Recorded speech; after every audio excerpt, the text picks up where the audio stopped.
В этой истории мы видим, как происходит казнь ведьмы на костре. Эту ведьму судит королевство, потому что они верят, что ее смерть улучшит здоровье короля Фердинанда. Его жена по имени Эсмеральда уводит принца по имени Алонсо в другое место, чтобы он не стал свидетелем казни в таком раннем возрасте. Жители королевства также согласны с казнью, уверяя, что их страдания вызваны существованием ведьмы. Люди понимают, что ведьма беременна, и несмотря на это, они не испытывают жалости и рады, что ты страдаешь, в то время как она в ужасе кричит «ты зовешь их».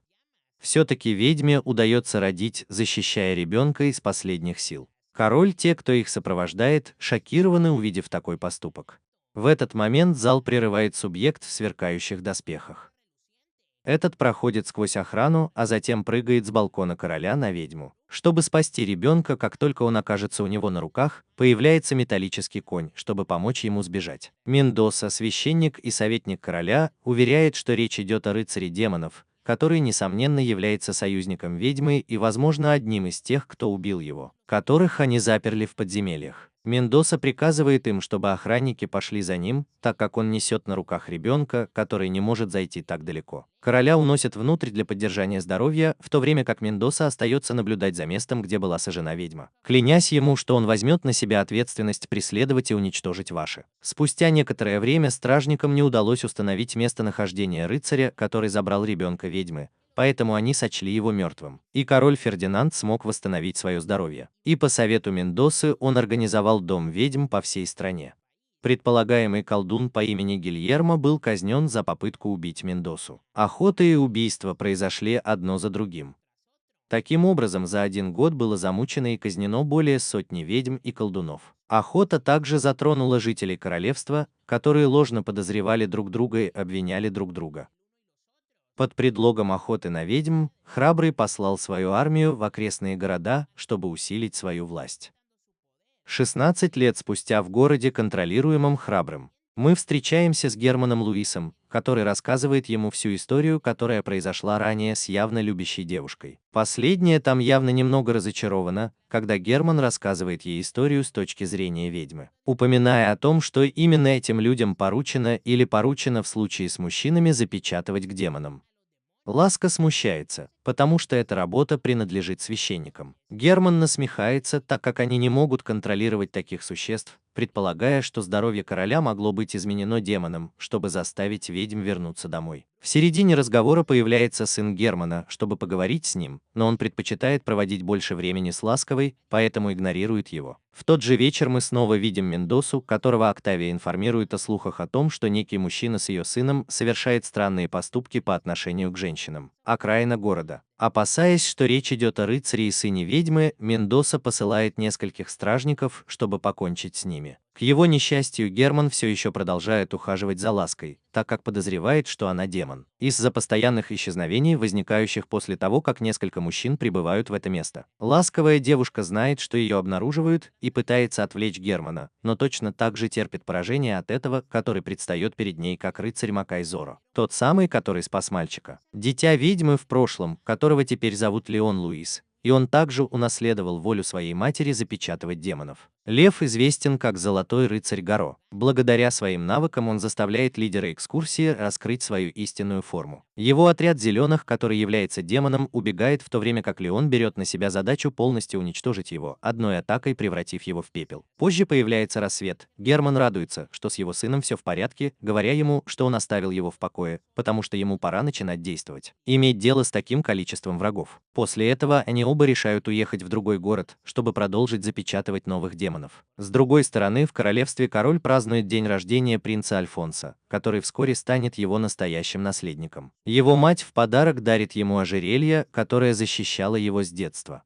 Октавия наблюдает и понимает, что на самом деле представляет собой ожерелье, и в этот момент уходит из комнаты. Тем временем мы видим, как Мендоса в скрытой комнате разрабатывает свой план, потому что ему пора начинать действовать. Однажды ночью в церкви у ее отца привязана последовательница, которую он допрашивает. Или так она думает, потому что она думает, что находится в этом месте, потому что они подозревают, что она ведьма. Однако отец Николас знает, что она никакая не ведьма, и после выяснения этого убийца наносит ей удар ножом, а затем открывает портал и позволяет ей овладеть демоном, который затем питается трупом от мертвой последовательницы. С другой стороны, мы видим, как Герман посещает Каннам в образе девушки, роль которой заключается в предоставлении информации рыцарям Макаи из-за ее работы в качестве наблюдателя. Хотя не ясно, чем она на самом деле занимается. Дело в том, что Герман требует от тебя, почему ложная информация, которую ты дал ему, и кроме того джентльмены, которые погибли. Кармен объясняет ему, что эта информация была получена не от него, а от самозванца, которым оказался сам Мендоса. Последний узнает от Октавии, что королева Аб носила ожерелье с кровью Макаи, и что теперь она передала его принцу. Мендоса чуть не упал в обморок от этой новости из-за того, что у него всегда был такой артефакт перед глазами. В отчаянии он немного теряет контроль и едва не превращается в демона, но ему удается этого избежать. Герман спрашивает Гарма, а что они сделали с Мендосой, чтобы он их так сильно ненавидел, но не получает ответа. После этого он уезжает со своим сыном, чтобы продолжить свое путешествие в другой город. С другой стороны, мы видим принца Альфонса, который усердно тренируется как джентльмен, доказывая, что несмотря на то, что он принц, он относится ко всему дружелюбно, независимо от иерархии. В то же время его мать наблюдает за ним с балкона и рада, что правильно воспитала своего сына.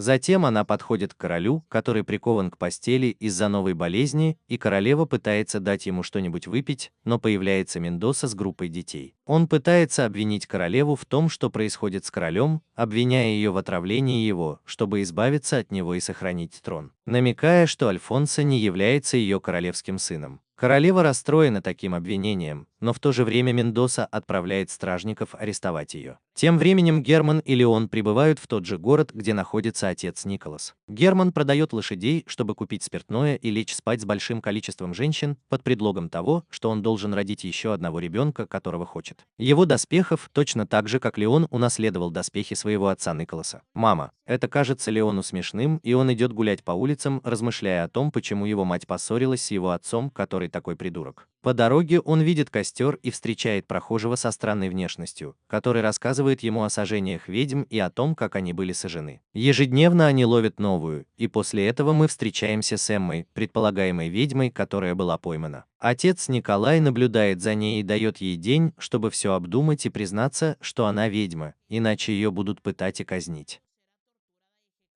Возвращаясь с Леоном, вечером рассказывает своему отцу, что происходит в городе.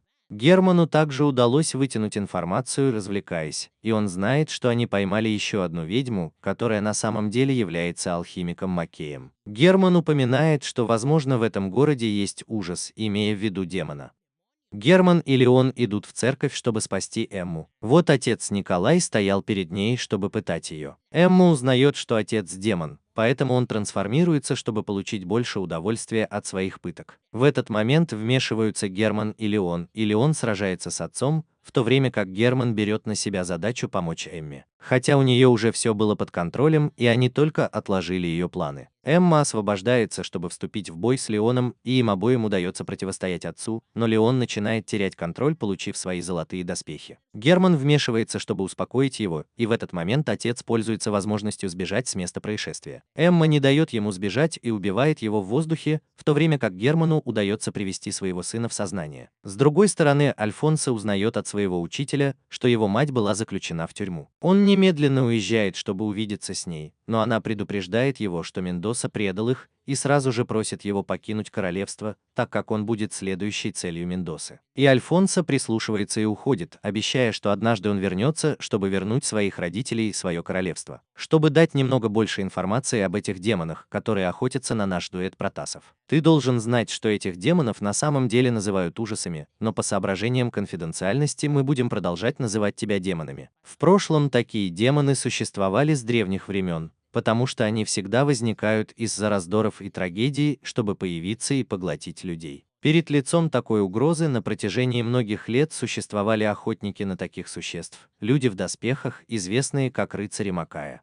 Зная это, мы возвращаемся к Герману и Леону, которых находим в баре какого-то городка. Они оба получили новое задание отправиться на поиски волшебного кольца Сарубы. На этом кольце есть печать демона, который не является врагом человечества и дает силу тому, кто заключит с ним договор. Место, которое они должны посетить, находится между горами, так что поездка им не очень понравится. Много, но это необходимо, чтобы они сделали это, чтобы Леон мог вернуться домой. Контролируйте свое пламя и не теряйте контроль. Леон уверяет, что скоро он сможет лучше контролировать себя, но его отец советует ему как можно скорее вернуть Сурубу. Появляется Эмма и присоединяется к ним, и Герман рассказывает ему о том, что они планируют сделать, и упоминает алхимика Гаэля, лучшего алхимика Макая, который у него есть, что он отвечает за ремонт здания. Кольцо Зарубы. Леона раздражает, что его отец рассказывает все это незнакомой женщине, а Эмма его немного раздражает, и он понимает, что у Леона очень странная метка. Та самая, которая появляется у него, когда он теряет контроль. Леон решает уйти с этого места, и Эмма извиняется перед ним за то, что обидела его. И на следующий день Герман и Леон отправляются в горы, чтобы встретиться с Гаэлем. Эмма следует за ним по следу, который она установила для Леона. Когда они продвигаются, мы видим, как в логове Гаэля. Этот рядом с Марселло, еще один джентльмен Маккей занимается ремонтом кольца. Гаэль чувствует себя измотанным и решает немного отдохнуть, так как ему осталось совсем немного, чтобы закончить свою работу. На том, на чем отдыхает Марселло, он остается присматривать за кольцом, наблюдая за ним, как будто это его настоящее сокровище. Через некоторое время звучит сигнал тревоги, и Марселло готовится атаковать злоумышленников, которые приближаются к Гаэлю. Он ругает его, увидев, что он пытался напасть на Германию Леон, оскорбляя его за то, что он мошенник. Простой оруженосец, который не умеет отличать людей от демонов. Рассерженная Марселло уходит, пока Гаэль и Херман разговаривают. Гаэль вспоминает прошлое, когда Леон был еще младенцем, и как Герман попросил его починить кольцо. С того дня Гаэль на протяжении 16 лет усердно работал над ремонтом Зарубы.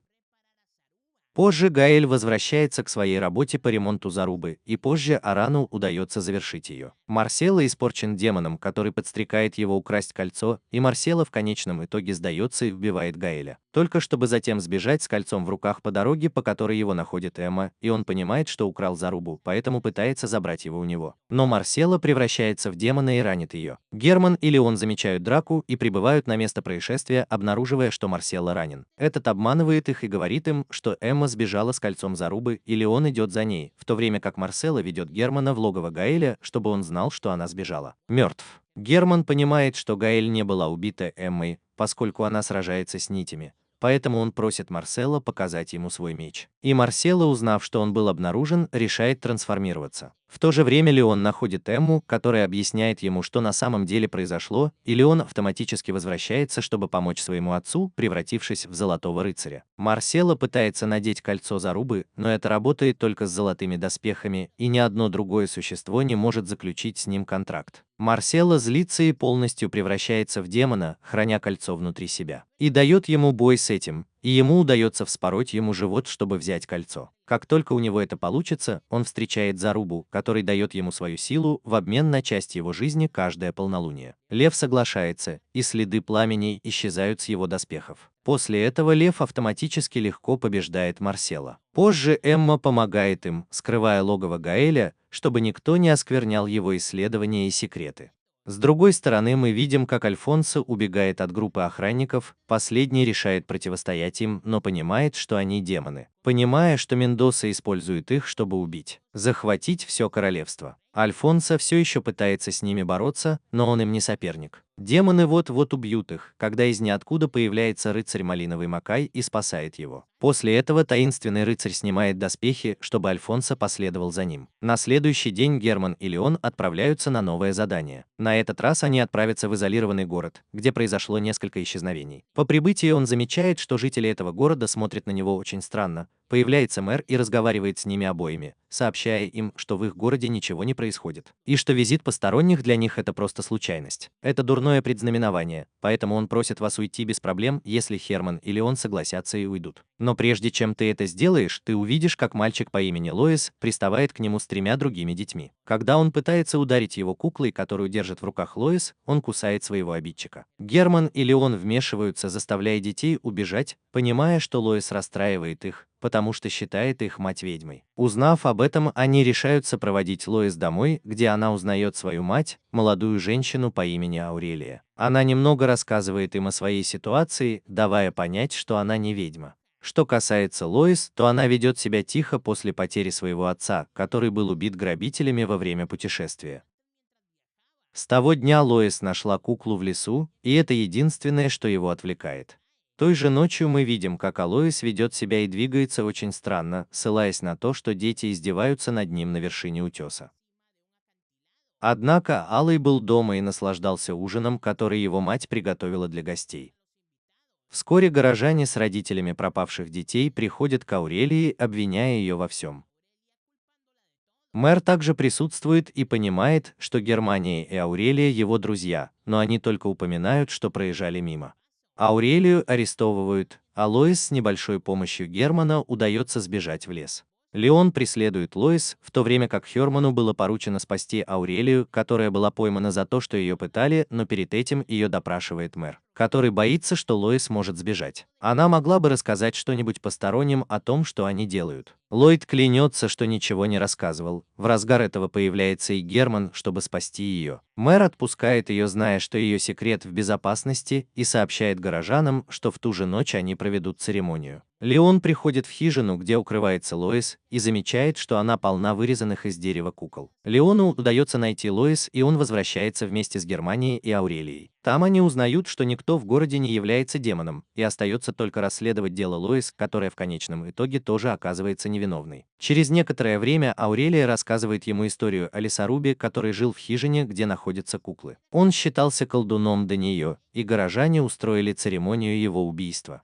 Германия Лоис делает вывод, что демон находится в кукле, которую носит Лоис, поэтому она решает найти его, но понимает, что его больше нет. Леон идет за ним, в то время как Герман остается с Аурелией защищать ее, так как горожане оказываются в капюшоне, чтобы поймать ее и начните свою церемонию. По пути Леон догоняет Лоис, и кукла превращается в демона, чтобы сражаться. Лео активирует свою броню и сражается с ней, и когда он собирается убить ее, кукла меняет свое лицо на лицо Алоиса. Леон не решался убить ее, и кукла использует это, чтобы сбежать. Алоис останавливает Леона и рассказывает ему, что кукла помогает отомстить горожанам, поскольку их отец был убит ими после того, как они захотели рассказать церкви о том, что они делали. Леон, так же как и он, хочет отомстить людям, убившим его мать, но он знает, что это не тот путь, по которому он должен идти. Так что продолжай и преследуй демона, который убил нескольких жителей деревни, чтобы восстановить свои силы. Когда он собирается убить мэра, прибывает Леон, чтобы спасти его, полностью уничтожив демона, который снова пытается обмануть его, но на этот раз Леон не колеблется и убивает его. На следующий день Аурелия и Алоис покидают город. Герман и Леон с высоты наблюдают, как мэра ведут те же горожане на церемонию.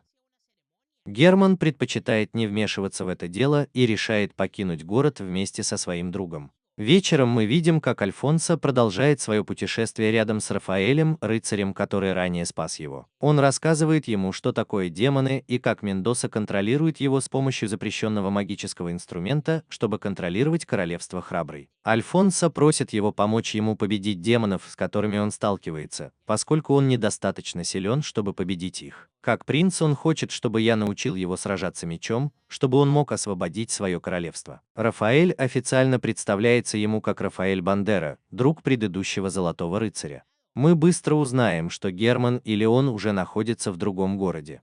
Там Леон теряет сознание, потому что в этот день полнолуние, поэтому он должен отдать свою жизнь за Руби, следовательно, он будет в таком состоянии до следующего дня. Возвращаясь с Альфонсо и Рафаэлем, последний рассказывает ему, что в нем течет кровь Макаи, напоминая ему о том дне, когда они сожгли на костре ту ведьму, которая родила мальчика. Эта ведьма – дочь древнего Золотого рыцаря и ее изумрудной матери, которая является ее младшей сестрой. Потому что, когда они были еще маленькими девочками, они были разлучены, и она, мать Леона, когда она стала старше, была ответственна за наследование золотых доспехов. В то время как Эсмеральда была усыновлена некоторыми аристократами, чтобы воспитывать ее, чтобы она не была вовлечена в битву с демонами. Альфонсо теперь знает, откуда это на самом деле взялось, и хочет использовать эту силу, чтобы победить демонов. Рафаэль проверяет его в бою и понимает, что он хорош в бою, но только против людей. Альфонсо хочет знать, как побеждать демонов, а также хочет носить его доспехи. Рафаэль протягивает ему свой меч, чтобы что-то доказать. И Альфонсо, взяв его, понимает, что он слишком тяжелый, до такой степени, что лопата в конечном итоге зарывает его в землю. Рафаэль этим доказывает ему, что он еще не способен носить доспехи, поэтому ему нужно продолжать тренироваться. Вы оба направляетесь в замок графа, которого поглотил демон. Как только они туда доберутся, Рафаэль сразится с солдатом, который на самом деле демон. Альфонсо отступает и в конечном итоге идет в комнату, где они сталкиваются с другим демоном, который собирается съесть женщину и ее ребенка. Альфонсо пытается сразиться с демоном, но бесполезно, поэтому он спасает женщину. Демон отводит взгляд и нападает на другого человека, который был рядом, играя на арфе. Альфонсо, увидев, как кого-то убивают прямо перед ним, наполняется гневом и снова пытается сразиться с этим демоном, но ему ничего не удается с ним сделать. И через несколько секунд появляется Рафаэль, который надевает свои доспехи и уходит. Очень легко победить демона. После этого Альфонсо просит тебя обучить его борьбе с демонами. Рафаэль обещает научить его отныне всему, что он знает. С другой стороны, мы видим Леона, которому во сне удается увидеть своего деда, древнего носителя золотых доспехов. После этого он просыпается и понимает, что уже едет в другой город вместе со своим отцом. Они оба прибывают в город Санта-Барт, город, в котором умерла мать Леона и где он родился. Чтобы воспользоваться тем, что они там, Леон хочет немедленно отправиться в замок. Но его отец просит его быть осторожным и сначала поискать информацию. Они оба расстаются, и мы встречаемся с Хулио, молодым подмастерьем мастера-кузнеца, который находится за пределами помещения главного кузнеца. Туда приходит Герман, чтобы расспросить его о том, что происходит в городе и особенно в замке. Этот, прежде чем заговорить, прерывается кузнецом, который ранее наблюдал за мечом своего сына по имени Сёрджи, в котором был демон, который в конечном итоге овладел им. Кузнец приглашает Германа выпить, чтобы рассказать ему все, что он хочет знать. Что касается Леона, то он прогуливался по рынку, когда неожиданно женщина предлагает ему сыр, но он также предлагает девушке или себе переночевать. Леон не знает, как себя вести, и в этот момент его спасает Эмма, которая появляется на месте происшествия и берет его за руку, чтобы унести с собой. Позже они оба немного поспорят из-за того, что произошло. С другой стороны, Герман узнает от кузнеца, что он в замке, что они начали массовый набор рыцарей для создания Ордена Темных Рыцарей. Кузнец также рассказывает тебе о своем сыне, который присоединился к воинам за его отличное владение мечом. В середине разговора кузнец начинает чувствовать себя очень плохо и уходит из бара, думая, что он уже перебрал с напитками. По дороге кузнец видит пару охранников, подходит к ним и спрашивает о своем сыне. Они упоминают, что не знают его, и несколько изменившийся кузнец в конечном итоге становится демоном, убивающим жизни обоих солдат. На следующий день Леон продолжает рыскать по рынку, встречаясь с Хулио, который защищал мелкого воришку. Леон платит торговцу за то, что мальчик украл у него, а затем провожает Хулио до его дома, а затем приглашает его на ужин. По дороге Хулио рассказывает ему, что раньше он был похож на этого мальчика, пока кузнец не помог ему и не усыновил его, чтобы он стал его сыном. Вернувшись домой, он встречает Германа, который тоже пришел на ужин. В середине сцены Герман и Леон спорят, потому что если терпение кузнеца иссякнет и он закричит на них обоих, он собирается все это закончить. Чего они явно добьются, так это того, что он выгонит их из своего дома, а затем придет в себя. И он извинится перед ними, извинившись за сильную головную боль, которую он испытывает. Кузнец решает пойти отдохнуть и разрешает вам обоим остаться. Плохо, потом Герман и Леон решают уйти из дома, потому что знают, что они были виноваты. Хулио выходит за ними, чтобы извиниться за поведение кузнеца, рассказывая им, что несколько дней назад кузнец передал ему меч его сына, который присоединился к солдатам, если бы он умер. С того дня он отправил своих работников в другие магазины и начал вести себя совершенно странно. Герман подозревает что-то странное и возвращается в дом, понимая, что в его мече содержится демон. Столкнувшись с этим, он и его сын решают найти кузнеца, который уже превратился в демона и убивал солдат, которые стояли на страже, которых он спрашивал о своем сыне Сёрджи, отказываясь помочь ему. «Я потерял его». Хулио пытается это сделать, прийти в себя, но это невозможно, или он спасает его и готовится к бою. Но Герман просит его не вмешиваться в битву, так как он хочет позаботиться только об этом кузнеце. Герман активирует свои лисьи доспехи, чтобы сразиться с кузнецом, который побеждает через несколько минут. Хулио оплакивает потерю человека, которого считал своим отцом. Теперь ему нужно заработать репутацию, чтобы быть таким же хорошим, как он в кузнечном деле. На следующую ночь Герман получает информацию от Эммы, которая обнаружила, что массовый набор солдат – это прикрытие, где рыцарей заставляют сражаться насмерть. Чтобы остались только сильные, чтобы потом связать их и заставить демонов овладеть ими, а с другой стороны Мендоса узнает, что в городе есть рыцарь Мака и алхимик. Перед этим Мендоса приказывает своему доверенному рыцарю, который посылает Темный Орден, отправиться за ними, но тот говорит ему, что в этом нет необходимости, потому что он обо всем позаботится. В тот же вечер Херман уходит с прогулки и оставляет Леона одного в гостинице. Женщина, управляющая гостиницей, выдает их, приняв Леона за принца Альфонса. Несколько солдат прибывают на место, чтобы забрать его, но льву удается сбежать от них всех. По пути он понимает, что солдаты демоны, поэтому он заботится о них. В драку вмешивается Бернардо, парень, который стоит рядом с Мендосой. Увидев это место, Леон вспоминает Германа в молодости. Бернардо рассказывает Леону, что он тоже рыцарь Макай, но его доспехи пропитаны темной аурой. Леон также вытаскивает свои золотые доспехи, чтобы сражаться, но ему не удается быть настолько проворным, чтобы победить Бернардо. После поражения появляется Эмма, чтобы спасти его своими нитями, но Бернардо перерезает их, в результате чего Леон падает в лес с очень большой высоты. Что касается Эммы, ей удается сбежать от Бернардо, который, не придавая этому особого значения, также покидает это место. Спустя несколько часов Леон просыпается в кошмаре, где пара врачей пытается его вылечить. Однако горожане убивают его, потому что думают, что они оборотни. Леон в конечном итоге становится настоящим оборотнем и убивает всех. После этого Леон снова просыпается, на этот раз ему не снятся кошмары, но он не может вспомнить ничего из того, что произошло и кто он. Он просыпается в хижине, где за ним ухаживает Агата, маленькая девочка, которая называет его Пепе, которая считает его своим братом. Есть также сеньор-дедушка Агаты, который отвечает за снабжение Леона лекарствами. Через несколько минут в деревне, где он находится, появляется Арлекин, чтобы забрать детей из церкви. Агата выходит, чтобы присоединиться к остальным детям, а Леон идет, чтобы сопровождать ее. Как только они приходят в церковь, священник выбирает 3 детей и ведет их внутрь, в то время как остальные должны вернуться в дом. Агата и Леон гуляют. Пока они это делают, Агата рада, что он явно вернулся, приняв его за своего брата Пепе.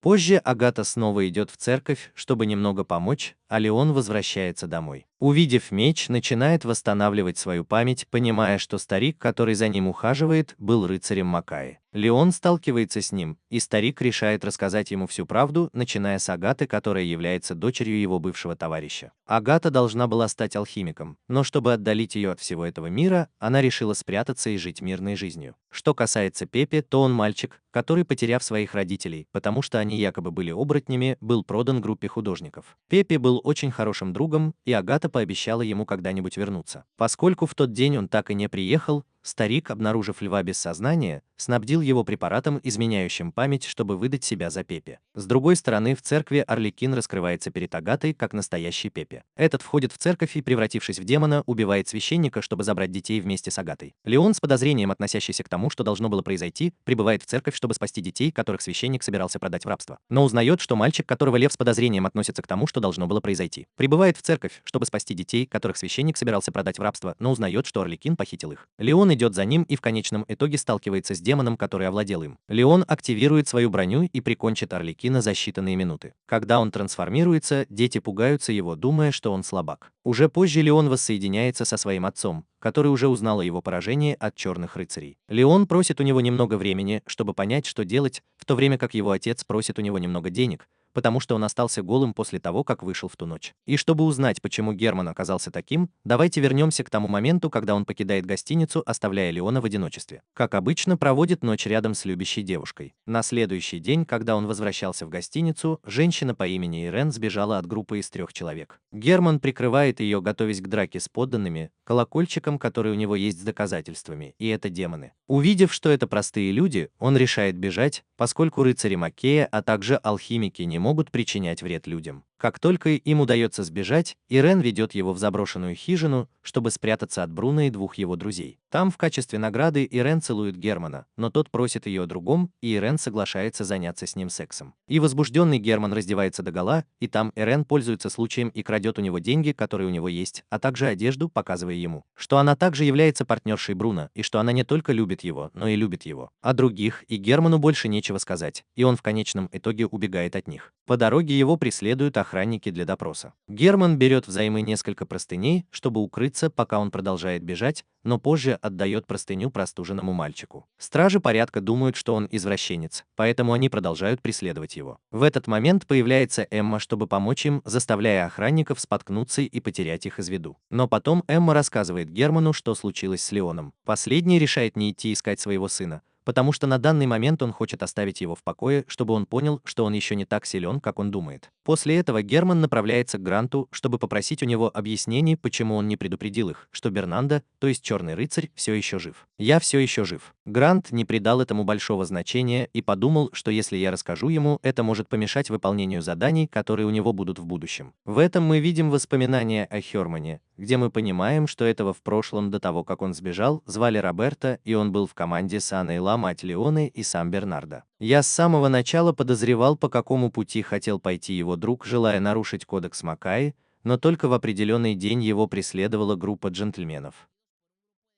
Бернардо решает пожертвовать собой, чтобы Герман и она могли сбежать. С того дня Бернардо был пойман, и Герман думал, что он умер. Зная, что теперь он жив, должен подготовиться к встрече с ним теперь, когда он на стороне Мендосы. Позже ночью Херман возвращается в заброшенную хижину, чтобы посмотреть, была ли там найдена его одежда, но в конечном итоге подвергается нападению со стороны Ирен. И Херман уклоняется от нее, и она снова просит его о помощи, говоря ему, что Бернандо напал на них всех и что он совершенно сумасшедший. Герман решает поверить ему, потому что видит, что теперь Бернардо одержим демоном. И дело в том, что в аниме он рассказывает нам о двух именах этого парня – Бернандо и Бернардо, так что отныне мы будем называть его Бернардо, чтобы не запутаться. Герман без особого труда и без необходимости в своих доспехах устраняет Бернардо, чтобы затем переночевать вместе с Ирен в хижине. На следующий день Герман пытается вернуться в гостиницу, но его снова преследуют охранники. После того, как он избавляется от них, мы возвращаемся в ту же точку, где он встречается с Леоном, чтобы попросить у него еще денег. За все это время Рафаэль обучил Альфонсо, чтобы он смог носить доспехи Маккай. В разгар тренировочного боя Рафаэль понимает, что у него осталось мало времени, так как он кашляет кровью. Поэтому он решает, что пришло время Альфонсо показать, на что он способен, она способна. Несколько часов спустя он навещает Ганна, чтобы узнать местонахождение сильного демона. Гарм упоминает ему, что один из них известен как Химера, которая убила нескольких рыцарей, пытавшихся покончить с ней. Рафаэль упоминает, что это прекрасная возможность испытать Альфонсо, но он также жалуется, что знает, что нечто подобное долгое время было на свободе. Рафаэль возвращается, и вскоре мы видим, что Леон также прибывает в то же место, прося Гарма найти ему сильного врага. На следующий день Рафаэль дает Альфонсо задание отправиться в одиночку, чтобы убить Химеру. Эта часть обещает, что он выполнит свою работу. В то время как Рафаэль дает Альфонсо задание отправиться в одиночку, чтобы убить Химеру. Рафаэль остается кашлять еще большей кровью. Уже позже Леон встречает Альфонсо в городе Пасо. Тот помогает ему, видя, что он новый человек в этом районе. Таким образом, избегая обмана, они оба обедают в одной гостинице и явно представляются. Леон удивлен, услышав свое имя, зная, что так зовут и принца. Альфонсо скрывает от него свою истинную личность из-за того, что его назвали так в его честь. Спустя несколько часов и Альфонсо, и Леон. Они выходят рано утром, и Леон преследует Альфонсо, думая, что он демон. Они оба встречаются, и им удается избежать дуэли, устраняя недоразумения. Альфонсо решает продолжить свой путь, удаляясь от Леона, но последний также направляется к Химере, так что тоже выбирай путь. Они оба спорят, пытаясь заставить другого вернуться, чтобы никому не подвергать опасности. Однако позже они понимают, что у них обоих одна и та же цель – уничтожить Химеру. С другой стороны, мы видим, как Рафаэль мучается, вспоминая, как в прошлом его сын, который следующему наследует доспехи Гаи, был убит в бою.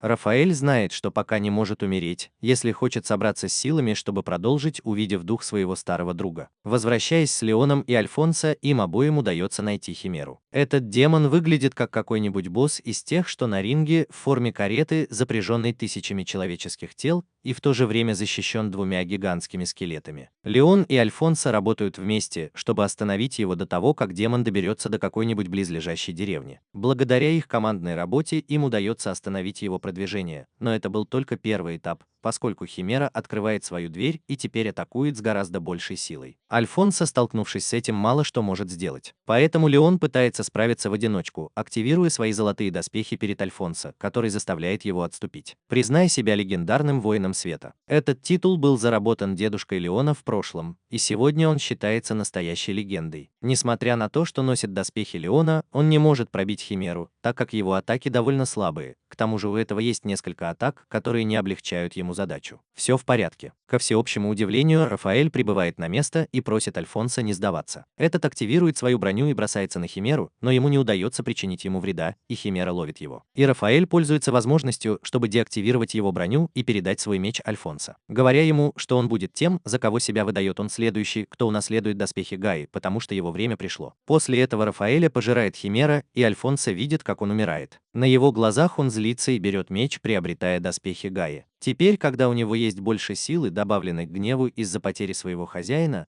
Альфонсо одним ударом находит ядро Химеры, пронзая ее изо всех сил, чтобы немедленно уничтожить. Через минуту после того, как все закончилось, Альфонсо оплакивает смерть своего учителя, которого вскоре увидел как второго отца, обещая, что он возьмет на себя ответственность за уничтожение демонов и защиту людей своего королевства. Альфонсо понимает, что Леон его двоюродный брат, и поскольку у них обоих одинаковые цели устранить Мендосу, он присоединяется к их делу. Позже они оба возвращаются в город Санта-Барт и прячутся в заброшенной хижине. Леон отправляется на поиски припасов, и по дороге его перехватывает охранник, но Эмма, как обычно, спасает его, чтобы затем пойти с ним в хижину и встретиться с Альфонсо. И еще один, кто появляется, это Герман, снова обнаженный за то, что переспал с замужней женщиной. Его сын, которому наскучили его прогулки, избивает его и дает ему какую-нибудь одежду. Прежде чем Альфонсо появляется, Герман видит его сходство с Анной и приходит к выводу, что она изменила ему с другим мужчиной и родила ему отдельного ребенка. Герман становится слишком грустным и уходит плакать на улицу, и Альфонсо хочет прояснить недоразумение, но Леон предпочитает заставить его немного пострадать больше своему отцу. Через несколько часов Герман узнает, что на самом деле Альфонсо сын младшей сестры Анны. Поскольку теперь он дядя будущего короля Валианти, стремится вернуть себе трон, чтобы он мог злоупотреблять своей властью с женщинами. Леон, услышав это, понимает, что его отец ничему не научился и снова бьет его, в результате чего тот падает с холма. После этого все направляются к скале, чтобы войти в храм, который раньше служил королевской гробницей. Герман, Леон и Альфонсо поднимаются по веревкам, а Эмма остается сторожить. Как только они наверху, они идут по этажам храма, и Альфонсо замечает, как все изменилось, и они чувствуют гнилостный запах. Мендоса понимает, что рыцари Маккея вошли в замок через храм, поэтому он освобождает демонов, которых он держит, от нападения. Прежде чем мы продолжим, позвольте мне рассказать вам причину, по которой Мендоса хочет уничтожить всех Макаев, как рыцарей, так и алхимиков. Для этого мы должны отправиться на много лет назад туда, где Мендосу, бывшего алхимика, которым он был в то время, судят за нарушение кодексов Макаев, контролирующих мир. Экспериментировать с людьми, чтобы контролировать демонов, их нарушение равносильно смертной казни по человеческому закону. Но поскольку Макаи не такие, они решают отметить это на всю жизнь. Как и их потомки, Мендоса, заметив их отметины, проклинает Макаев. Годы спустя он становится домадой, скрывая свои отметины и путешествуя из города в город, пока однажды не прибывает в Санта-Бранд, где встречает короля, который сразу же уступает ему свое доверие, видя, что он хороший врач и консультант. Чтобы Мендоса навсегда остался в своей стране, он покупает ему жену, от которой у них есть ребенок. Но поскольку его сын был отмечен, он также родился с такими же отметинами. Увидев ее, Мендоса приходит в ярость и заканчивает тем, что убивает своего новорожденного, как и свою жену, обещая, что уничтожит рыцаря и алхимика Макая за то, что они сделали с ним на всю его жизнь. Вскоре ты познакомишься с Октавией, которая станет твоей самой верной служанкой. Возвращаясь в настоящее, Герману и остальным удается спастись от демонов, получив наконец доступ в королевский замок. Но они натыкаются на Бернарда, который направляется к Герману, признаваясь ему, что на самом деле он предал Маккеев, чтобы противостоять ему изо всех сил. Герман просит Леона и Альфонсо продолжать, в то время как он явно улаживает свои дела со своим старым другом. И Леон сначала не хотел уходить, чтобы получить его матч-реванш, но увидев, что его серьезный отец подчиняется его словам. И к Бернарду присоединяются двое охранников, чтобы поддержать его, но увидев, что его отец серьезен, он подчиняется его словам. Он убивает их, чтобы они не вмешивались в битву. После этого они бросаются на Германа, но последнему удается увернуться от его атаки и бьет его, чтобы уйти от него. Бернардо так взволнован, что хочет сразу же серьезно заняться этим, поэтому активирует свою броню Макай. Вместо этого Герман просто садится, чтобы получить от него объяснение. Ну, ты хочешь знать, почему он решил присоединиться к Мендосе и предать человечество? Если он не ответит ему, он не будет сражаться с ним. Бернардо думает, что он насмехается над ним и наносит ему удар, от которого Херман не уклоняется. И выходит из-под обломков, чтобы снова сесть и напомнить ему, что он не должен, он будет драться, пока я не дам ему объяснений. Без дальнейших вариантов Бернардо рассказывает ему после того, как его загнали в угол охранники, что он узнал, что его друзей схватили и жестоко избили. В этот момент он решил нарушить кодекс и убил всех охранников, чтобы затем спасти своих друзей. Но увидев, что это не они, он в какой-то степени обрадовался часть. К его несчастью, Мендоса появляется прямо за ним, чтобы убедить его присоединиться к его делу. Бернардо видит в этом прекрасную возможность в будущем встретиться лицом к лицу со своим другом и соглашается. Герман, услышав столь глупую причину, по которой его друг предал его, решает надеть доспехи, чтобы преподать ему урок. Бой между ними равный, и все решается финальной атакой, в которой оба падают на землю без доспехов, чтобы затем продолжить бой, в котором Герман бросает один из его кинжалов Бернардо, который уклоняется и использует возможность контратаковать, ранив Германа в грудь и празднуя свою победу. Однако Герман вернул кинжал, чтобы он ударил Бернардо в спину. Благодаря этому Герман выигрывает бой, убивая своих друзей, которые в своих последних словах просят его найти наследника для своих доспехов. После этого тело Бернардо исчезает, а Герман плачет на прощание, с которым он когда-то был его лучшим другом. С другой стороны, Леон и Альфонсо продвигаются через армию темных рыцарей, пока не достигают демона, которого они легко побеждают. Этот демон дал ему подсказку, как найти Мендосу. Как только они сталкиваются с этим, жажда мести Леона не заставляет себя ждать, и он бездумно провоцирует эту атаку. Там он быстро понимает, что Мендоса находится под защитой барьера, поскольку этот вместо того, чтобы сражаться, планировал посмотреть, как они сражаются с гигантским демоном, который вот-вот привлечет. Леон и Альфонсо трансформируются, чтобы затем в совместной атаке уничтожить щит, защищающий Мендосу. Леон бросается на последнего, чтобы отомстить за свою мать, в то время как Альфонсо отправляется сражаться с великим демоном. Альфонсо пытается предупредить Леона, чтобы тот помог ему, а затем вместе они побеждают Мендосу. Но Леон настолько ослеплен жаждой мести и не слушает его, и в результате он нападает на Мендосу, который с легкостью уклоняется от всех его атак, чтобы затем заморозить его и показать ему, как умерла его мать. Мендоса касается лба Леона, вызывая у Леона видения, в которых он видит, как его мать страдает, умирая от ожогов. Это событие очень травмирует Леона, потому что он никогда не видел его таким. Не имея возможности контролировать свои чувства, Леон теряет весь контроль, заставляя золотые доспехи Гаро превратиться в свою истинную форму, совершив грех. Неуправляемый Леон бросается на великого демона, чтобы победить его, доказывая, что теперь он сложный зверь, который не рассуждает. После этого он направляется в город, чтобы сеять хаос и ужас, изгоняя свое тело с большим количеством пламени, которое легко распространяется по городу. Альфонсо преследует Леона, чтобы остановить его, потому что он не может позволить, чтобы его люди умирали по пути, и он встречается с Германом. Этот просит вас арестовать Леона вместе, так как в том состоянии, в котором он находится, вы не можете этого сделать. Чтобы заставить Леона потерять доспехи, Альфонсо должен изо всех сил ударить его в живот,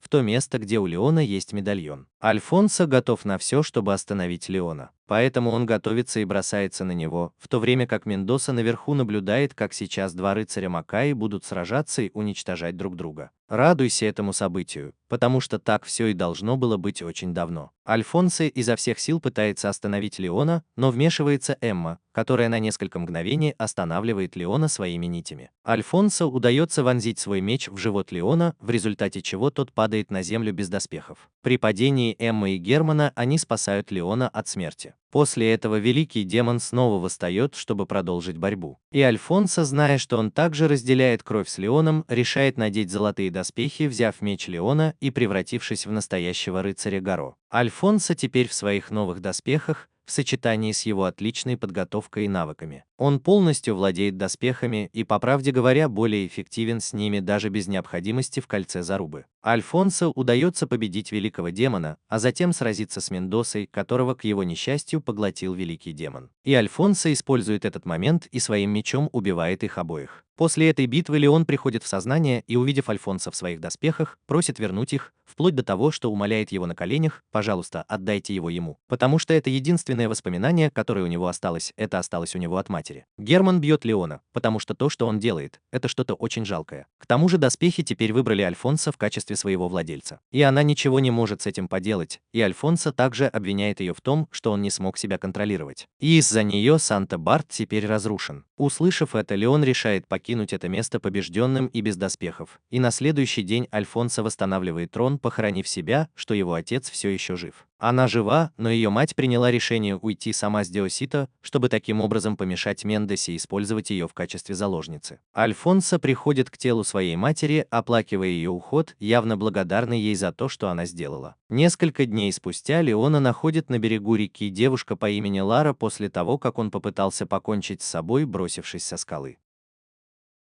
С другой стороны, мы видим, как проходят похороны Эсмеральды. Там Альфонсо произносит ободряющую речь всем своим людям, обещая им, что он, несомненно, позаботится о том, чтобы они были счастливы. И постепенно город начинает оправляться от всех повреждений, поскольку теперь Альфонсо отвечает за королевство, в то время как его отец выздоравливает. Герман тоже отдыхает после своей долгой битвы. Ему помогла та женщина, которая вовремя подарила ему простыню. Что касается Эммы, она ищет местонахождение Леона, прося Гарна о помощи, но ничего не получает. Говоря о Леоне, он уже почти 10 дней живет в сельской местности с семьей Лары. За все это время Леон до недавнего времени не разговаривал, спрашивая Лару, почему она его спасла. Он вместо ответа сообщает своей семье, что случилось. Днем Леон сопровождает Лару на ее работе в поле, вернувшись к ней, рассказывает, как она потеряла отца в лесу, и Леон немного расстраивается, думая, вдруг его убил демон атакован. Но Лара, кажется, не понимает, о чем говорит. Уже ночью мы видим, как Альфонсо в золотых доспехах защищает город от демонов. Герман был недалеко от этого места и присоединяется к нему, чтобы быстро покончить с угрозой. Альфонсо благодарит его за помощь и пользуется возможностью, чтобы спросить о Леоне, и Херман говорит ему, что ничего о нем не знает. И просит его не чувствовать себя виноватым из-за того, что может случиться, поскольку доспехи на нем слишком тяжелые. Дегаро выбрал его, и он должен носить его с гордостью. На следующий день мы видим, как Леон с течением времени становится немного более открытым для Лары и ее семьи, переходя от бездействия к помощи им в их повседневных делах. Кому я больше всего помогаю, так это дедушке Лары, который уже давно восстанавливает канал, необходимый для выращивания сельскохозяйственных культур. Уже с помощью Леона им удается восстановить канал, и теперь они готовятся к приближающейся зиме. Лара и их семья благодарят Леона за то, что он сделал, и Леон говорит Ларе, как его зовут, поскольку за все это время они ни разу не представились. И мы снова возвращаемся в город Санта-Барт, где Альфонсо навещает своего отца, чтобы сказать ему, что рынок снова открылся и торговцы снова могут путешествовать. Король просит прощения у своего сына за всю ответственность, которую он возложил на его плечи, но Альфонсо знает о том, что, к сожалению, это его долг. И он просто просит вас отдохнуть. После этого Альфонсо выходит и просит Октавию продолжать заботиться о ее отце, не подозревая, что она была союзницей и служанкой Мендосы. Уходя, Альфонсо сталкивается со своими делами и обязанностями в качестве заместителя короля, изучая все необходимые предметы и посещая различные собрания со всей знатью. На одном из своих мероприятий Альфонсо должен быть изображен, но этот вместо того, чтобы присутствовать, убегает, оставив на месте доспехи с париком. Охранники узнают о его исчезновении и обыскивают город, чтобы найти его, в то время как Альфонсо прячется в экипаже торговца. Измученный решает немного отдохнуть, не подозревая, что торговец продолжит свое путешествие. На полпути группа бандитов, главарь которых известен как Гаспар, нападает на карету торговца. Альфонсо замечает это и замечает, что у них также есть с собой заложник, которого они решают поместить в ту часть, где скрывается Альфонсо. Последний просит мальчика по имени Мауру молчать. И здесь мы видим, как Альфонсо вспоминает имя Гаспар, поскольку на одной из его многочисленных встреч группа торговцев предупредила его об этом, и как он захватил замок графа Жуста, легендарного графа, который боролся с преступностью. Война против лорда Роланда из-за любви к одной и той же женщине. Как только они прибывают в замок, Альфонсо раскрывается перед всеми бандитами, чтобы сразиться с ними, но понимает, что его дядя, то есть Герман, тоже в замке. Через несколько минут на сцене Альфонсо объясняют, что Гаспар не совсем плохой, но что его дочь, эта девушка по имени Фана, притворяется Мауро. Его отец, узнав об этом, решил взять деньги с семьи Мауро, так как он происходит из семьи банкиров. Очевидно, семья Мауро отказалась и в знак протеста совершала набеги на торговцев, проезжающих по этому маршруту. Мауро объясняет им, что он хочет спасти Фану, так как этот замок проклят, потому что в прошлом Изабель, жена графа Жуста, считалась проклятой ведьмой за убийство молодых женщин, чтобы выпить их кровь и обрести молодость. Та же Изабель убила лорда Роланда и спрятала его в одной из комнат замка. Граф справедлив и, узнав о том, что делала его жена, пожертвовал собой, чтобы убить ее и умереть вместе с ней. Гаспар находит нелепым то, что говорит Мауро, поэтому он приказывает ему запереться, закончив таким образом ужин. Альфонсо, прежде чем уйти, спрашивает своего дядю, почему он находится в этом замке. Герман рассказывает ему, что он приехал в поисках белых цветов, которые растут в этом месте, чтобы подарить их Химене, женщине, которая ухаживала за ним в эти дни. Поздно ночью Гаспар одержим демоном, когда он пил в своей комнате, и в то же время Фана освобождает Мауру из тюрьмы, чтобы они вместе сбежали. Люди Гаспара замечают это и пытаются преследовать их. Фана непреднамеренно запускает механизм, который приводит его к секретной двери, и оба, входя туда, понимают, что это секретная комната, где граф покончил с жизнью своей жены. Параллельно Германии Альфонсо входит в другую секретную комнату, где узнают, что Изабелла на самом деле является алхимиком из Макаи, которая убила лорда Роланда. Потому что он был одержим демоном в погоне за властью, как и граф Хасте, который, увидев великую силу своего отца, пришел в ужас. Соперник, он также заключил договор с демоном, чтобы одержать его. Зная это, Герман и Леон выходят, чтобы помочь Мауро, а также Афана, понимая, что Гаспар теперь одержим самим Роланом. В то время как граф Жуст был освобожден по ошибке Маура, Гаспар теперь в роли Роланда раскрывает свою истинную форму, точно так же, как Жуст, чтобы противостоять самому Роланду. В прошлом, но Герман и Альфонсо вмешиваются, чтобы немедленно победить их, и Герман берет на себя задачу уничтожить Гаспара, в то время как Альфонсо уничтожает настройки, спасая Фану. Уже позже, завершив свою работу, Герман уезжает в другое место, в то время как Альфонсо вернется в королевство, чтобы возобновить свою деятельность в качестве принца. На следующий июльский день, наблюдая, как город снова обрел надежду, будучи спасенным воином в светлых доспехах, он решает воссоединиться со своей семьей, нескольким мастерам, чтобы воссоздать доспехи и представить их людям. Этот процесс занимает у них несколько дней, между которыми они создают несколько прототипов. Сначала доспехи были слишком тяжелыми, чтобы кто-то мог их носить. Весь этот вес на них, как и на доспехах, но после улучшения их могут носить даже самые слабые. Видя успех своего творения, они маршируют по улицам, чтобы продемонстрировать свою работу и чтобы люди помнили, что они не одиноки. Уже вечером они возвращаются в мастерскую несколько уставшими от пройденного пути. В этот момент появляется женщина, чтобы попросить их о помощи, поскольку она уверена, что на нее напал прошлой ночью демон. Хулио и остальные решают разобраться с проблемой, поэтому вместе они направляются в район, где был замечен демон. Там они натыкаются на большого медведя. Один из мастеров, импортирующих доспехи, отправляется сражаться с этим. В процессе медведь в конечном итоге разрушает доспехи, но в конце концов терпит поражение. Альфонсо и Герман появляются на месте, так как они собирались разобраться с предполагаемым демоном, но поняли, что это всего лишь простой медведь. Поэтому они решили позволить тем же горожанам позаботиться о ситуации. После этого мы познакомились с доктором Фабианом, который путешествует из города в город, чтобы помочь нуждающимся. Однажды доктор Фабиан приехал в город изгоев. Он предложил им помощь в обмен на еду и уединенное место для ночлега, так как у него очень заразная болезнь, которую он не смог вылечить.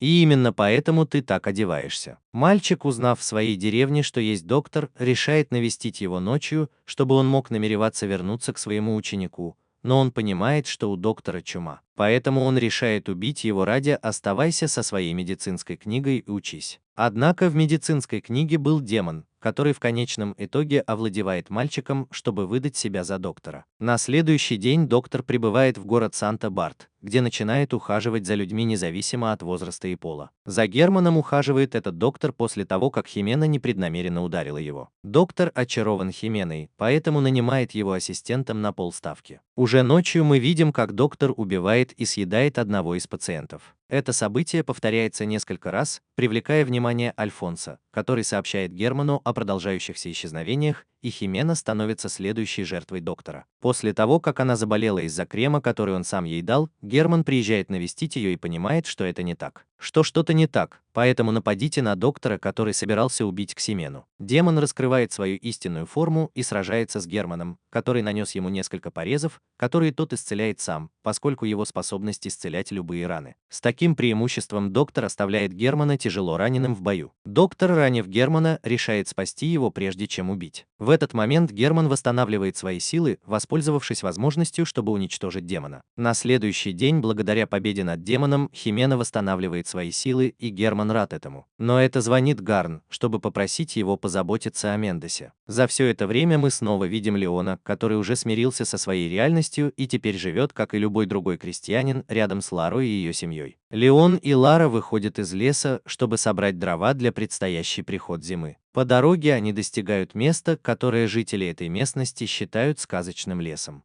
Леон, взглянув на строение, понимает, что на самом деле это было место встречи охотников Макаи, но оно было заброшено давным-давно, хотя на нем сохранилась печать того времени. «Отгоняй демонов». Наблюдая за этим, вспомни, как это место было забыто так же, как и он. После этого он решает вернуться к Ларе и по прибытию узнает от семьи Лары, что Альфонсо находится в замке лорда этих земель. На следующий день мы видим Альфонсо с лордом этих земель, прогуливающимся по деревне. Альфонсо хвалит того, что он сделал, потому что знает, что это место очень опасно. Альфонсо хвалит того, что они сделали, потому что знает, что это место очень безопасно. Во время своего путешествия он видит жителей деревни, и среди них им удается увидеть Леона. После этого он встречается с ним в замке повелителя этих земель. Там Леон пользуется случаем, чтобы попросить у него прощения за все, что он причинил Санта-Барду, признав, что он недостоин быть рыцарем Макаи. Потому что в то время, когда он всегда путешествовал со своим отцом, у него никогда не было ничего, что он мог бы сделать. То, что он защищал, и его месть была единственной его мотивацией, это было то, что он видел как пламя, сжигающее его мать. Альфонсо признается ему, что окажись он в таком же положении, он, возможно, не смог бы выполнить свои обязанности. Точно так же Леон нашел, что защищать, и речь идет о Ларе, которая ждет его снаружи, чтобы уйти вместе с ним. Она спрашивает его, вернется ли он теперь в свою жизнь с принцем, но Леон просто держит ее за руку, чтобы уйти с ней. По дороге Леон находится в логове на случай, если появится какой-нибудь демон, поскольку Альфонсо рассказал ему настоящую причину, по которой он находится в этом районе, и что это демон, который скрывается по всей земле, который покончил с жизнью нескольких людей, но который не смог его найти. Как только они возвращаются домой, они укрепляют ее, чтобы им было теплее внутри. Внезапно идет снег, и дедушка Лары хранит важные семена, которые нужно посеять в следующем году. И на этом их долги заканчиваются. Уже ночью, когда все отдыхают, Альфонсо слышит странный шум. Выйдя на улицу, чтобы провести расследование, они понимают, что это ерунда, и на этом семейная собака начинает лаять. Лев готовится, потому что на него нападает червеобразный демон. Этот берет топор, чтобы защитить себя, и предупреждает остальных покинуть дом и укрыться в сказочном лесу. Дедушка Лары не хочет уходить, пока не спасет свои семена, но Леон просит его уйти, так как там очень опасно. Леону удается нокаутировать демона, и он убегает с места, чтобы найти Альфонсо, в то время как семья Лары направляется в лес. Демон просыпается, и они начинают жечь весь дом, и семья Лары замечает это, и старик решает вернуться за семенами, пока он еще жив. Арестован его семьей, которая идет за ним. В то же время Леону удается встретиться с Альфонсо по пути, и этот отчаявшийся человек просит его помочь ему и спасти Лару и ее семью, поскольку он не смог победить демона. Альфонсо уходит в спешке, чтобы успеть вовремя, в то время как Леон медленно приходит в себя от холода. Как только Альфонсо прибывает и обнаруживает, что все сожжено, и он готовится сразиться с демоном, которого сначала ему удается ранить. Но когда он видит, что тот хочет сбежать, он останавливает его своим мечом, чтобы затем убить его градом ударов в стиле Джоджеса. Леон направляется в сказочный лес, чтобы встретиться с Ларой и ее семьей, но посреди дороги он находит на земле их раненую собаку. И, оглянувшись назад, понимает, что хижина полностью горит. Так что иди туда, чтобы встретиться с семьей Лары, которая сгорела дотла. После того, как они вернулись за семенами, Леону стало больно от того, что произошло. Он плачет, стоя на коленях на этом месте, и в этот момент он слышит голос Лары, которая оказалась в ловушке под обломками. Леон немедленно помогает ей, но она, к сожалению, умирает, попрощавшись с ним. Леон разорился в слезах, как и Альфонсо, потому что он явно не мог заботиться о людях, которых Леон так сильно хотел. Вскоре Альфонсо пытается помочь Леону, но тот ни в чем не нуждается. Перед уходом Альфонсо оставляет ему меч и просит позаботиться о себе. Когда он возвращается в замок, он сожалеет о том, что произошло, и задается вопросом, было ли хорошей идеей оставить Леона в покое, потому что он может снова захотеть отомстить. В этот момент мы снова видим, как Леон держит тело Лары, вспоминая ее порыв. Пока это происходит на прежних отметинах, Леону удалось снова овладеть ее телом. Альфонсо решает найти Германа в доме Ксимены, чтобы попросить его о помощи и снова найти Леона, но Ксимена говорит ему, что не знает, где находится Герман, так как он уже довольно давно пропал. Альфонсо думает, что, возможно, именно здесь он сражается с каким-то демоном, поэтому он решает пойти один ради Леона. Химена, войдя в дом, замечает, что Херман там, и это пытается предупредить Альфонсо, чтобы он вернулся. Но Херман просит ее не делать этого, так как эта женщина не хочет, чтобы он вернулся, говорит она. Это будет его последний раз, когда он будет дома, потому что он должен уехать и не знает, когда вернется. Герман платит Ксимену за все, что тот сделал, и тот уходит. Грустная Ксимена останавливает его, доказывая ему, что она влюбилась в него. И Герман тоже испытывает к ней чувства, поэтому он отвечает на ее чувства поцелуем. С другой стороны, мы видим, как Леон пытается похоронить труп Лары. В процессе этого следы, которыми он владеет, материализуют его изображение, в котором преобладает ненависть, которая пытается убедить его снова отомстить демонам. Чтобы заставить Леона упасть, он снова показывает ему смерть своей матери и начинает играть со своим разумом. Но очень решительный Леон не позволяет контролировать себя и заставляет его следы исчезнуть навсегда. Уже позже он встречается с Альфонсо, чтобы снова попросить у него золотые доспехи. Альфонсо спрашивает его, для чего они ему нужны, и Леон отвечает ему, что хочет защитить других. Альфонсо не очень доверяет, но Леон просит его, если он снова потеряет контроль, немедленно убить его. Альфонсо соглашается, и они оба устраивают дуэль, на которой принц понимает, что Леон повзрослел, и теперь его манера боя очень отличается, он более тактичен и менее навязчив. К бою время атаковать. Через несколько часов мы увидим, как у Германа были отношения с Хименой. После ухода за ней он покидает свой дом, чтобы отправиться на свою новую миссию, не будучи уверенным, что она его снова увидит. Сегодня вечером Леон и Альфонсо направляются в лес, где появился новый демон. На этот раз Леон снова в золотых доспехах Гаро,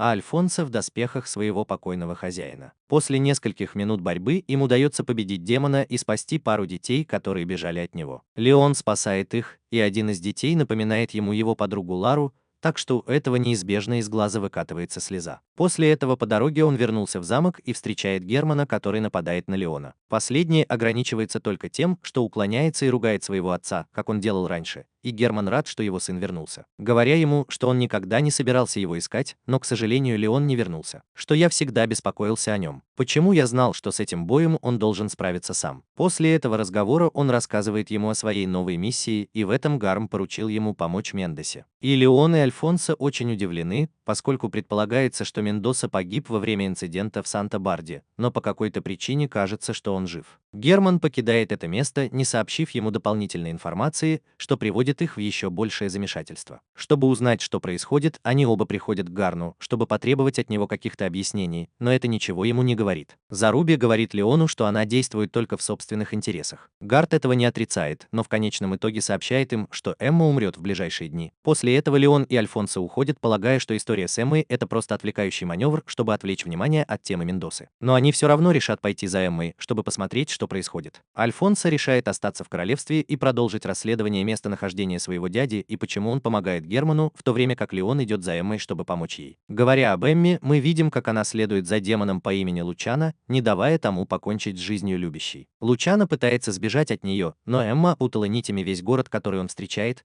так что ясно, что этот не сбежит, поскольку Лучано, трансформировавшись, обладает способностью убивать. Способность летать после того, как его руки превратятся в крылья. Эмма пользуется тем, что он заперт, чтобы напасть на него, но Лучано ранит ее в живот. И когда она собирается нанести последний удар, Леон наносит последний удар как раз вовремя, чтобы спасти ее. Но его вмешательством пользуется Лучано, который использует Леона, чтобы разорвать все нити Эммы и сбежать с места происшествия. Эмма злится на Леона за то, что он испортил их битву, поскольку ей потребовались годы, чтобы выследить Лучано. Заруа говорит Леону, что он может выследить его, если они оставили след до него. Эмма заинтересовалась этим и приглашает его в бар, чтобы немного поболтать, узнав, что он уже восстановил свои доспехи. Леон говорит Эмме, что он здесь, чтобы защитить ее, и не собирается вмешиваться в ее битву с Лучано. Ко всему этому Леон спрашивает контекст о том, кто такой Лучано, а Эмма сначала ничего не хочет говорить, но, видя, что Заруа знает, кто он, решает сама рассказать Леону ее истории с ним, поскольку в прошлом они оба были мужьями,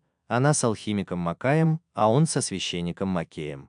Джентльмены Макея презирали этих двоих, но они все равно выполняли свою работу как Макей. В процессе Лучано хотел спасти людей, которые в конечном итоге были одержимы демонами, поэтому он искал 1000 способов, как решить эту проблему. Пока в определенный момент его слабости он не оказался одержим демоном. С того дня Эмма преследует его, чтобы покончить с демоном, похитившим ее мужа. На следующий день вечером Эмма готовится устроить засаду на Лучано благодаря выслеживанию Зарубы. Эмма начинает свою погоню в небе, сумев загнать Лучано в угол, которому она взрывает лицо своим обручальным кольцом.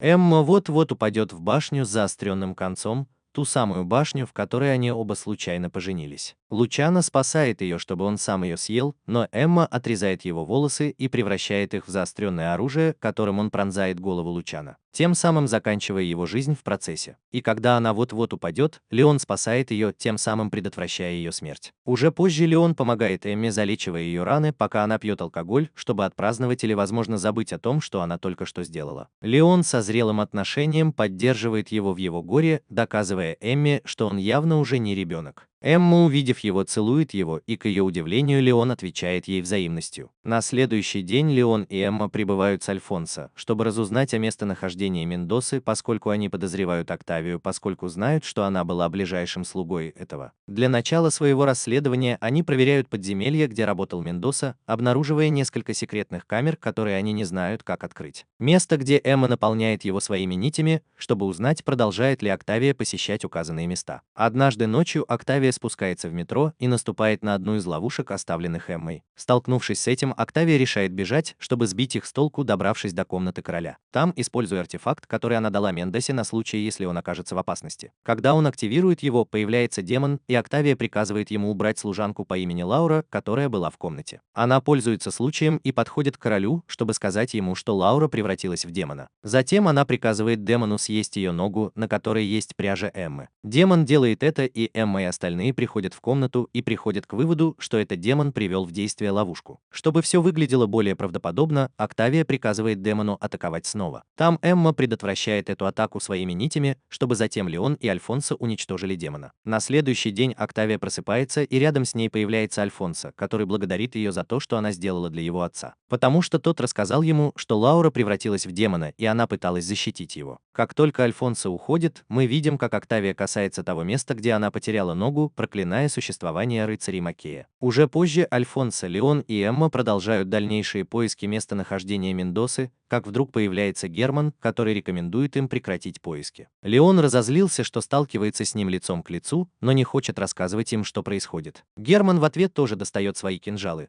потому что видит, что его сын настроен серьезно. У них короткая стычка в кафедральном соборе замка, и Октавия подслушивает буйство и предупреждает Мендосу по передатчику, спрашивая, может ли он пойти посмотреть, что происходит. Этот говорит ему, что в этом нет необходимости, так как Герман сражается на его стороне. Вскоре мы видим, как битва становится масштабнее до такой степени, что перед ними появляется Гарм в виде птиц, объясняющий причину, по которой Герман помогает Мендосе осуществить его план. Гарм объясняет Мендосе, что он планирует открыть портал с множеством демонов, через которые они смогут пройти. Это требует жертвоприношений людей по всему Валианте, но благодаря этому они смогут атаковать тот же портал и таким образом уничтожить большую часть всех демонов. Леону и Альфонсо не кажется очень хорошей идеей приносить в жертву людей, поскольку они изо всех сил пытаются защитить ее, кем бы они ни были. Герман говорит им, что предпочел бы сделать это, чтобы спасти мир, пожертвовав несколькими. Это очень злит Леона, который, очевидно, сразу же надевает свои доспехи, чтобы сражаться. Альфонсо тоже пытается присоединиться, но Эмма останавливает его, чтобы оставить отца и сына разбираться со своими делами. Герман и Леон решают свои проблемы одним ударом, завершая битву победой Германа, который после победы воссоединился с Мендосой, и последний раскрывает ему секрет замка. И дело в том, что под этим запечатан тысячелетний домен, который очень скоро возродится. Этот демон будет кормить других, проходящих через портал. Со всей этой силой Мендоса становится все ближе и ближе к обретению бессмертия. Чтобы осуществить этот план и пробудиться перед лицом тысячелетнего демона, Мендосе потребуются жертвы тысяч людей,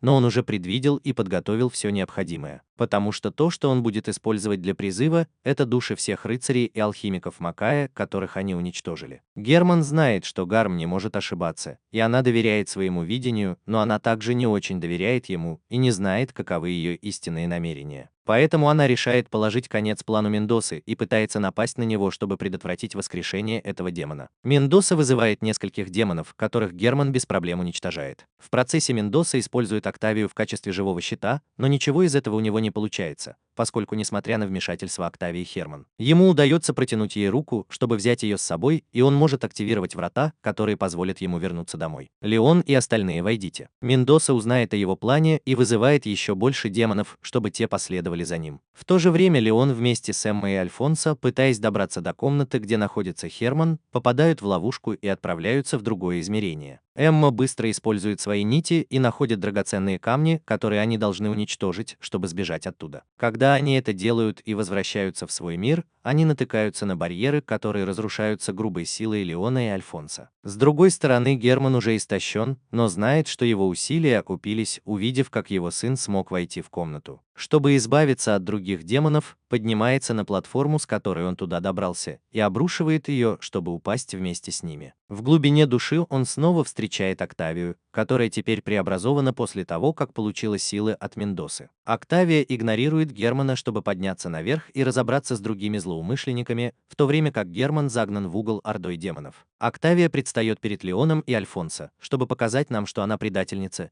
и это застает Альфонсо врасплох. Потому что если с самого начала я не доверял ей, ей удалось обмануть его и всей его семье. Леон берет на себя ответственность противостоять ему, и в разгар их поединка Октавия отвлекается, беря отрубленную руку Мендосы. Она прикасается к нему и начинает волноваться, поскольку видит в Мендосе Бога и никогда не имела возможности прикоснуться к нему. Октавия заканчивает тем, что прижимает руку Мендосы к своей груди, а Альфонсо трансформируется и продолжает борьбу с ней. Эмма решает помочь ему и перед уходом целует Леона, чтобы тот помог ее отцу. Леон идет в обсерваторию, где находится Мендоса, и там начинает искать Германа, но не находит его. Появляется Мендоса и, зная, что Леон в короткой мехе, пытается заставить его потерять контроль, рассказывая ему, как его отец умер, расчлененный демонами. И теперь его душа является частью пробуждения великого бога. Демон. Леон, несмотря на то, что переживает смерть своего отца, сохраняет спокойствие. Мендоса, заметив это, решает послать нескольких демонов, чтобы они напали на него. Пока это происходит, Альфонсо и Эмма уводят Октавию в другое измерение,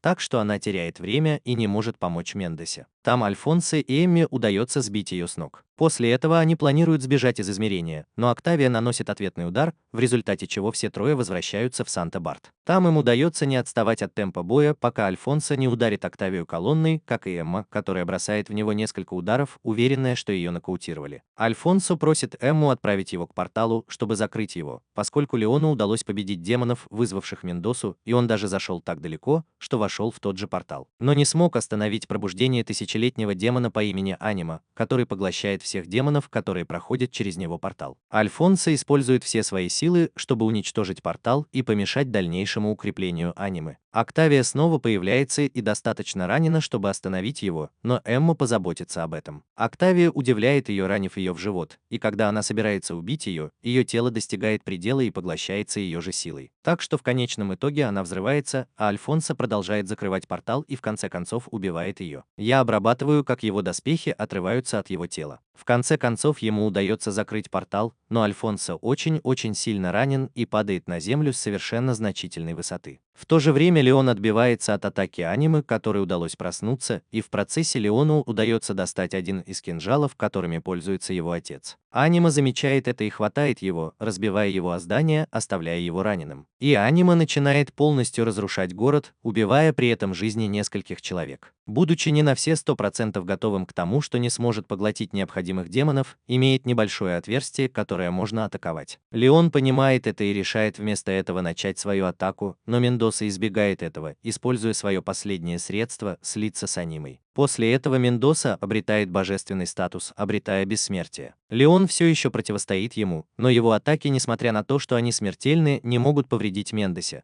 потому что теперь он немедленно восстанавливается и соединяет свои части. Леон пытается использовать свою броню, но Мендоса не позволяет ему, нанося ему все больше и больше ударов, чем он хочет. С другой стороны, Эмме и Леону удается встать на ноги, и Эмма находит другой кинжал Германа, который отправляется Альфонсо, чтобы тот передал его Леону. Леон ловит ее и соединяет кинжалы, получая оружие Германа. С этим он одновременно использует доспехи Зора и Гару, объединяя лучшее из обеих доспехов. Несмотря на его вновь обретенную силу, все, что он сделает, будет напрасным, поскольку Мендоса продолжает оставаться бессмертным. Леон продолжает свою битву, пока не заметит печать, удерживающую великого демона Аниму, незаполниму, поскольку эта печать несет измерение Макай. И указанный портал в это измерение остается открытым. Леон ловит Мендосу, чтобы доставить его туда, в измерение Макай. Мендоса знает, чего хочет Леон, и пытается сбежать, но Леон ловит его своими цепями. Портал Макая начинает закрываться, но Эмма своими нитями пытается остановить его, и Мендоса насмехается над Леоном, потому что его друзья не хотят принимать его жертву. Перед этим Леон пытается перерезать нити, но в этот момент он трансформируется, его пламя снова появляется и охватывает тело Мендосы. Его мать появляется в форме духа и просит его уйти, пока она останется на всю вечность, сгорая в теле Мендосы.